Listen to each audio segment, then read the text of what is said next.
તાજા સમાચારમાં આપ સૌ મિત્રોનું સ્વાગત છે। દોસ્તો તાજા અને મહત્વના સમાચારની વાત કરી લઈએ તો પ્રથમ સમાચારને લઈને વાત કરી લઈએ તો ગુજરાતમાં 2 દિવસ વરસાદની આગાહી કરવામાં આવી છે। ગુલાબી ઠંડી વચ્ચે ફરી એકવાર રાજ્યમાં મુસીબતનો માવઠો થશે તેવી હવામાન વિભાગે આગાહી કરી છે, જેના પગલે રાજ્યના ખેડૂતોને જીવ પડીકે બંધાયા છે। હવામાન વિભાગે આગાહી કરી કે તારીખ 8 થી 9 જાન્યુઆરીના રોજ રાજ્યના અનેક વિસ્તારોમાં વરસાદ પડી શકે છે। ગુજરાતના અનેક જિલ્લાઓમાં વરસાદની આગાહી કરવામાં આવી છે। જિલ્લાની માહિતી લઈએ તો ભર શિયાળે ગુજરાતમાં ફરી કમોસમી વરસાદની આગાહી કરાઈ છે। તમને જણાવ્યું કે 8 અને 9 તારીખે રાજ્યના અનેક વિસ્તારોમાં વરસાદ પડી શકે છે।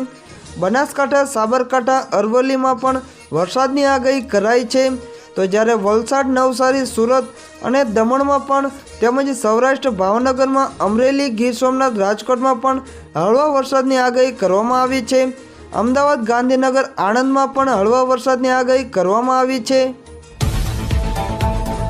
હવામાન વિભાગના જણાવ્યા મુજબ ટ્રફ લાઇન દક્ષિણ ગુજરાતથી પસાર થવાથી કમોસમી વરસાદ વરસી શકે છે।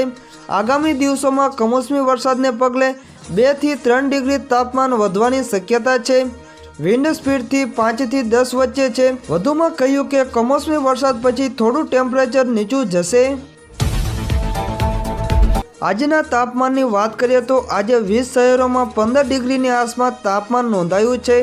નલિયામાં સૌથી ઓછું 9 ડિગ્રી તાપમાન નોંધાયું છે, જેમાં અમદાવાદ અને ગાંધીનગરમાં 13.8 અને જ્યારે વડોદરા, સુરત અને રાજકોટમાં અનુક્રમે 14 થી 16 ડિગ્રી તાપમાન નોંધાયું છે, જ્યારે કેશોદ, અમરેલી, મહુવા અને સુરેન્દ્રનગરમાં તાપમાન 14 ડિગ્રીથી નીચે નોંધાયું છે। દર્શક મિત્રો, અતિ મહત્વના સમાચારની વાત કરી લઈએ તો અમદાવાદના નગારાના નાદથી ગુંજશે અયોધ્યા, ધ્વજદંડ પણ રવાના, સીએમ ભૂપેન્દ્ર પટેલે વગાડ્યું નગારું। સમાચારને જાણી લઈએ તો રામ મંદિર નિર્માણ માટે સોમનાથથી અયોધ્યા સુધીની યાત્રાનું પ્રારંભિક સ્ટોપ ગણાતા ગુજરાતમાં રામલલ્લાના જીવન અભિષેકને લઈને ભારે ઉત્સાહ જોવા મળી રહ્યો છે। પ્રાણ પ્રતિષ્ઠા માટે ગુજરાતમાંથી 108 ફૂટ લાંબી અગરબત્તી મોકલ્યા બાદ હવે અયોધ્યા રામ મંદિર પરિસરમાં સ્થાપિત કરવા માટેનો અનેકો ડ્રમ મોકલવામાં આવ્યો છે। આ સાથે મંદિરમાં લગાવવામાં આવનાર પિત્તળના ધ્વજના થાંભલાઓ અયોધ્યા મોકલવામાં આવ્યા છે। મુખ્યમંત્રી ભૂપેન્દ્ર પટેલે આ વસ્તુઓ બંને સ્થાનો પર પૂજા માટે અયોધ્યા મોકલી હતી। નગારાની વાત કરી લઈએ તો રામ મંદિરના પરિસરમાં લગાવવામાં આવનાર આ ડ્રમ અમદાવાદના ડબગર સમાજ દ્વારા બનાવવામાં આવ્યું છે। સમાજના લોકોએ 3 મહિનાની મહેનતથી તેને તૈયાર કર્યો છે। આ ગોલ્ડ પ્લેટ ડ્રમ 56 ઇંચ લાંબો છે। સીએમએ અખિલ ભારતીય ડબગર સમાજ દ્વારા તૈયાર કરાયેલા વિશાળ અને કલાત્મક ઢોલનું પૂજન કર્યું અને પછી તેને અયોધ્યા મોકલ્યું છે। આ ડ્રમનું કુલ વજન 500 કિલો છે। આ ડ્રમને 20 કારીગરો દ્વારા તૈયાર કરવામાં આવ્યું છે। તેને બનાવવામાં 8 લાખ રૂપિયાનો ખર્ચ થયો હતો। ધ્વજદંડની વાત કરી લઈએ તો અયોધ્યાના રામ મંદિરમાં લગાવવામાં આવનાર ધ્વજ થાંભલા પણ મોકલવામાં આવ્યા છે। સીએમએ અયોધ્યા જવા માટે મોટી ટ્રક પર મૂકેલા આ ધ્વજ પોલને લીલી ઝંડી આપી અમદાવાદમાં અયોધ્યામાં રામ મંદિર માટે શાસ્ત્રોક્ત વિધિ મુજબ પિત્તળના ધ્વજ પોલ તૈયાર કરવામાં આવ્યા છે। આ ફ્લેગ પોલ્સ ભરતભાઈ મેવાડા અને તેમની ટીમ અંબિકા એન્જિનિયરિંગ વર્કર્સ દ્વારા બનાવવામાં આવ્યા છે। ધ્વજદંડની વધુ વાત કરીએ તો કંપનીએ કુલ 7 ધ્વજ ધ્રુવોનું નિર્માણ કર્યું છે। તેમનું કુલ વજન 5500 કિલોગ્રામ છે। આ મંદિરમાં સ્થાપિત કરવામાં આવશે। અમદાવાદના અંબિકા એન્જિનિયરિંગ વર્કર્સ તેમને બનાવ્યા છે। તે કંપની 81 વર્ષની છે। કંપનીના વડા ભરતભાઈ મેવાડા દ્વારા જણાવવામાં આવ્યું કે આ ધ્વજ ધ્રુવો દ્વારા બ્રહ્માંડની ઉર્જા ભગવાનના ગર્ભગૃહ સુધી પહોંચશે। દર્શક મિત્રો, વધુ મહત્વના સમાચારની વાત કરી લઈએ તો પીએમ મોદીને લઈને મહત્વના સમાચાર। આપણા પાડોશી રાજ્ય રાજસ્થાનમાં ભાજપની પ્રચંડ જીત બાદ હવે પ્રથમવાર વડાપ્રધાન નરેન્દ્ર મોદી રાજસ્થાનની મુલાકાતે છે। વાત જાણે એમ છે કે આજે અંદાજિત પીએમ મોદી જયપુર પહોંચશે, જ્યાં તેઓ ભાજપ કાર્યાલય ખાતે લોકસભા ચૂંટણીની રણનીતિને લઈને નેતાઓ સાથે બેઠક કરશે।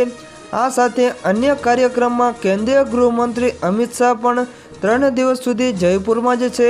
રાષ્ટ્રીય સુરક્ષા સલાહકાર અજીત ડોભાલ પણ જયપુરમાં હાજર રહેશે. પીએમ મોદી, અમિત શાહ અને અજીત ડોભાલ ત્રણેય જયપુરમાં હોવાથી સમગ્ર જયપુર હાઈ એલર્ટ પર છે. પીએમ મોદીને લઈને વધુ વાત કરી લઈએ તો પીએમ મોદી જયપુર પહોંચશે, જ્યાંથી તેઓ સીધા ભાજપ કાર્યાલય જશે. પીએમ બન્યા બાદ પીએમ મોદી પહેલીવાર બીજેપી ઓફિસ જઈ રહ્યા છે, જ્યાં તેઓ લોકસભા ચૂંટણીને લઈને મહત્વની બેઠક કરશે. તે લગભગ 1.5 કલાક રોકાશે. પીએમ મોદી 2 દિવસ જયપુરમાં રહેશે. બીજેપી હેડક્વાર્ટરમાં બેઠક યોજ્યા બાદ તેઓ મોડી સાંજે રાજભવન પહોંચશે, જ્યાં ડિનર કરી અને ત્યાં આરામ પણ રાજભવનમાં જ કરશે. બીજા દિવસે 6 જાન્યુઆરીએ તેઓ ડીજી અને આઈજી કોન્ફરન્સમાં ભાગ લેશે. મુખ્યમંત્રી ભજનલાલ શર્મા, પ્રદેશ પ્રમુખ જોશી અને અન્ય નેતાઓને પાર્ટી કાર્યાલય ખાતે બેઠક યોજી તૈયારીઓની સમીક્ષા કરી હતી. ચુસ્ત સુરક્ષા વ્યવસ્થા પણ ગોઠવવામાં આવી રહી છે. ગુજરાતથી ધ્વજદંડ, મહારાષ્ટ્રના દરવાજા અને રાજસ્થાનના પથ્થર, રામ મંદિર નિર્માણની કારીગરી, દેશના તમામ રાજ્યોમાંથી યોગદાન. સમાચારને જાણી લઈએ તો પીએમ નરેન્દ્ર મોદી 22 જાન્યુઆરીએ રામ મંદિરના ગર્ભગૃહમાં રામલલ્લાના પ્રાણ પ્રતિષ્ઠા કાર્યક્રમનો ભાગ બનશે.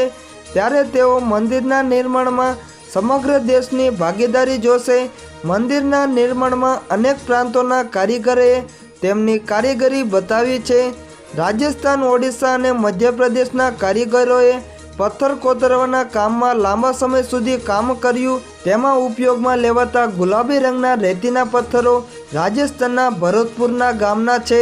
આ ગુલાબી રંગના પથ્થરો સૌથી મજબૂત માનવામાં આવે છે.